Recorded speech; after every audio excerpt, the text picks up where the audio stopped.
Full house estimation சேலஞ்சில் இன்றைக்கி டே 1 27 அடிக்கு 27 அடி சைஸ் உள்ள ஒரு ஃப்ளோர் பிளானுக்கு ஃபுட்டிங் மார்க்கிங் பண்ணிவிட்டு எஸ்கேவேஷன் பண்ணிட்டு ஃபுட்டிங் காங்கிரீட் போட எவ்வளோ செலவாகும் அப்படிங்கிறத பார்ப்போம். ஃபஸ்ட்டு ஃப்ளோர் பிளான் பார்ப்போம். இது 27க்கு 27 சைஸ் உள்ள ஒரு south facing plan. Overall square feet பார்த்தோம்னா ஒரு 723 ஸ்கொயர் ஃபீட் வருது. ஃபஸ்ட்டு பால்கனி கொடுத்துருக்கோம். ஃப்ரண்ட்லேயே 5 அடி 8 இன்ச்சுக்கு 6.25. லெஃப்ட் சைடில் அப்படியே ஸ்டேர் கேஸ் லொக்கேட் ஆகுது. உள்ளே என்ட்ரி பண்ணோம்னா லிவிங் ஹால் இருக்குது. சைஸ் பார்த்தோம்னா 9.5க்கு 15.25. அதுக்கப்புறம் ஒரு ஈசானி மூலையில் ஒரு பெட்ரூம் கொடுத்துருக்கோம். 9க்கு 12.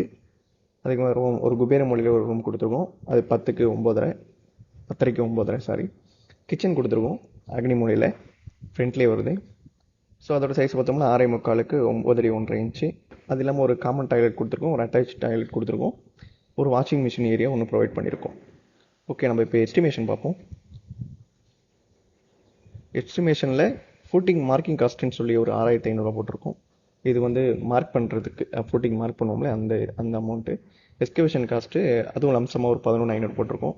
இந்த ஓவரால் பில்டிங்க்கு மொத்தம் 12 காலம் தேவைப்படுது.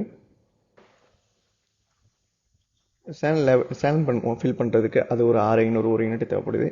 அப்புறம் பிசிசி போடுவோம். பிசிசி 1:8 அந்த ரேஷியோவில் போகிறதுக்கு சிமெண்ட் பேக் ஒரு 9 பேகு, எம்சாண்ட் ஒரு 1/2 யூனிட்டு, 1.5 ஜல்லி ஒரு யூனிட் தேவைப்படுது. ஃபுட்டிங்க்கு ரீபார் மட்டுமே ஒரு 10 mm டயால ஒரு 20 நம்பர் தேவைப்படுது. அதோட ரேட்டு கொடுத்துருக்கேன் ரைட் சைடில் 10,360 வருது. அப்புறம் காலத்துக்கு 12 mm போடுற மாதிரி ஸ்ட்ரக்சரல் ட்ராயிங்கில் ரெஃபர் பண்ணியிருக்கோம். ஸோ அது 36 நம்பர் தேவைப்படுது. அதே மாதிரி 20 அடிக்கு நம்ம காலம் ஹைட்டு நம்ம டைஸ் கட்டுறோம் அப்படிங்கிற பட்சத்தில் ஒரு 40 நம்பர் தேவைப்படுது, 6 mm. அப்புறம் ஃபுட்டிங் காங்கிரீட் கொடுத்துருக்கோம், அது 33 பேக் தேவைப்படுது. இது எல்லாமே மெட்டீரியல் மேலேருந்து ஃபஸ்ட்லேருந்து ஒரு 5.3 வரைக்கும் உள்ள மெட்டீரியல் காஸ்ட்டு ஓவராலாக. லேபர் காஸ்ட்டை பார்ப்போம். லேபர் காஸ்ட்டு ஃபஸ்ட் நாள் வந்து நம்ம மார்க்கிங் பண்ணிட்டு பவுண்டரி ஸ்டோன் மார்க்கெல்லாம் பண்ணுறதுக்கு ஒரு 5,850 ரூபா ஆகும். அது இல்லாமல் பிசிசி போட்டு காலம் பொசிஷன் பண்ணுறதுக்கு ஒரு 7,000 ஆகும். ஃபுட்டிங் காங்கிரீட்டு மேசன் சேலரி அதெல்லாம் பார்த்தா ஒரு 12,300 ஆகும். பார்பெண்டிங் காஸ்ட்டு வந்து ஒரு 16,500 ஆகும். இது பார்பெண்டிங் காஸ்ட்டு வந்து ஃபுட்டிங்க்கும் காலத்துக்கும் ரெண்டுக்கும் ஆட் பண்ணி தான்.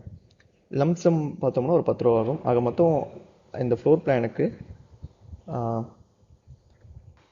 மார்க் பண்ணி ஃபுட்டிங் எடுத்து ஃபுட்டிங் காங்கிரீட் போட்டு காலம் போஸ்ட் நிப்பாட்டுறதுக்கு 1,50,810 ரூபா ஆகுது. நெக்ஸ்ட் வீடியோவில் காலம் நெக்கு போட்டு மறுபடியும் நம்ம எடுத்த மண்ணை உள்ளே தள்ளிட்டு மேலே நம்ம 1.5 ஜல்லி போடுவோம். அது எவ்வளோ ஆகுது அப்படிங்கிறத பார்ப்போம். இப்போ நான் எஸ்டிமேட்டில் ஸ்டோர் பண்ண காஸ்ட்டு இப்போ என் ப்ராஜெக்டில் நான் அங்கே பண்ண அமௌண்ட். இந்த ப்ராஜெக்டே சேம் உங்கள் ஏரியாவில் பண்ணுறீங்க அப்படிங்கிற பட்சத்தில் உங்களோட காஸ்ட்டு கொஞ்சம் அதிகரிக்க வாய்ப்பு இருக்குது. ஏன்னா ஃபுட்டிங்கோட சைஸ் இருக்குது. ஸோ உங்கள் சாயில் வந்து ரொம்ப லூஸாக இருக்குது, க்ளே சாயில் இருக்குது அப்படின்னா ஃபுட்டிங்கோட திக்னஸிங் அந்த சைஸ்லாம் இன்க்ரீஸ் பண்ணுற மாதிரி இருக்கும். காலத்தோட சைஸும் கொஞ்சம் மாறும். ஸோ அதனால் டிராஸ்டிக்கலாக அவங்க அமௌண்ட்டு கொஞ்சம் மாறுறதுக்கு நிறைய வாய்ப்பு இருக்குது. ஸோ நீங்கள் ப்ராஜெக்ட் பண்ணுறீங்கன்னா அனலைஸ் பண்ணி பண்ணுங்கள். தேங்க்யூ.